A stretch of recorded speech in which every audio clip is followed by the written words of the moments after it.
It's a tale as old as time. Even the mightiest giants eventually fall. The Bible tale of a seemingly insurmountable foe brought down by a single, skillfully aimed stone. Goliath wasn't just any warrior. He was a giant of a man armored to the hilt and confident in his own invincibility. He had the strength, the size, and the resources, but he also had a fatal flaw: arrogance.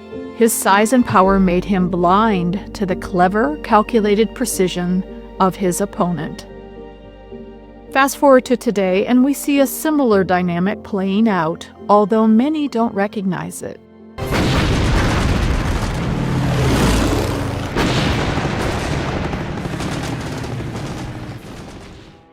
America's military-industrial complex, along with its deep state, bears an uncanny resemblance to Goliath.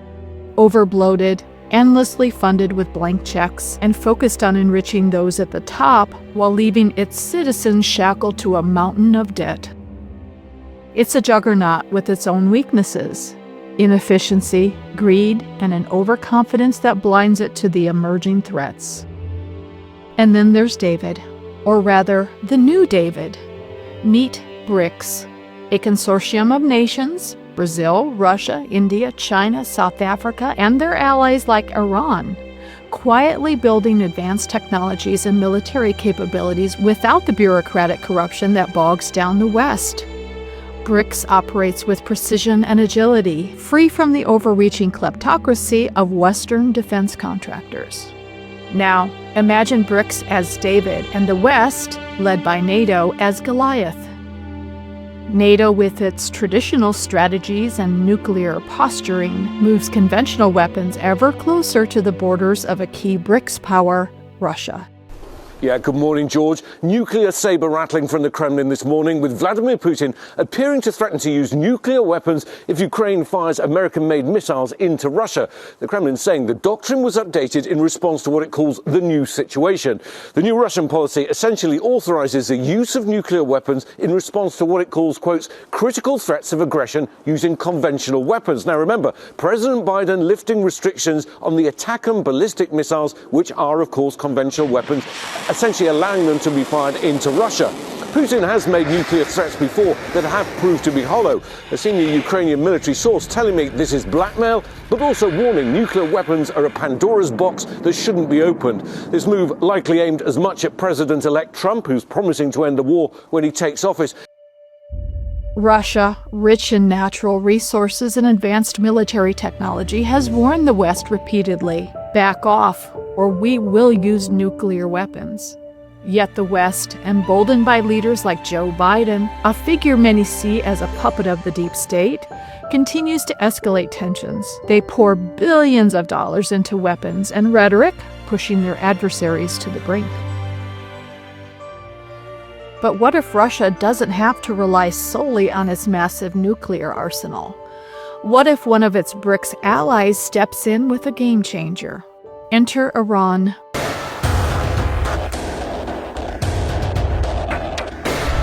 A nation armed with a sophisticated drone program, some technology purchased from China, others innovated in-house by scientists trained in Western universities. What if these drones could stealthily slip beneath the radar, dive in and out of waters where nuclear submarines quietly wait to refuel and hide them? What if they delivered more than just surveillance, but carried the capability to drop biological or nuclear agents, sending a chilling message? Imagine these drones causing chaos, draining car batteries, triggering low-level EMPs, or sparking parking lots full of alarms. Imagine the embarrassment for the Goliath superpower as it scrambles to explain to its people how its defenses, funded by trillions of taxpayer dollars, failed to anticipate such an advanced threat. And what if that superpower continued to frighten its population by releasing its own drones to desperately seek out the damage these foreign drones may have caused? What's worse, What if Iranian operatives have already crossed unguarded borders, strategically placed across the country, waiting for the right moment to reveal the extent of their infiltration? Here's the bitter truth. We are already witnessing the opening acts of World War III. Not through traditional means like massive nuclear strikes, but through clever, calculated, and unconventional warfare. Thanks to technology, the U.S. is no longer isolated like we were in World War II.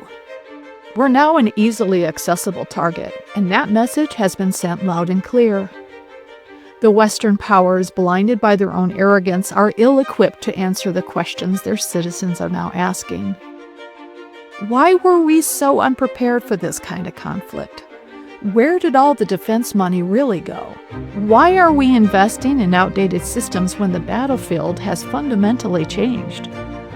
The drones have sent their warning, but will anyone in power listen before it's too late? The age of invincible superpowers is over. The Goliath of the West is stumbling, and the David of our times, BRICS, is showing that power isn't about size, but strategy. It's time for the mighty to acknowledge their flaws or risk being brought down by David. The question isn't if the drones will return, it's when. And when they do, they may not just be sending a warning. Thanks for listening.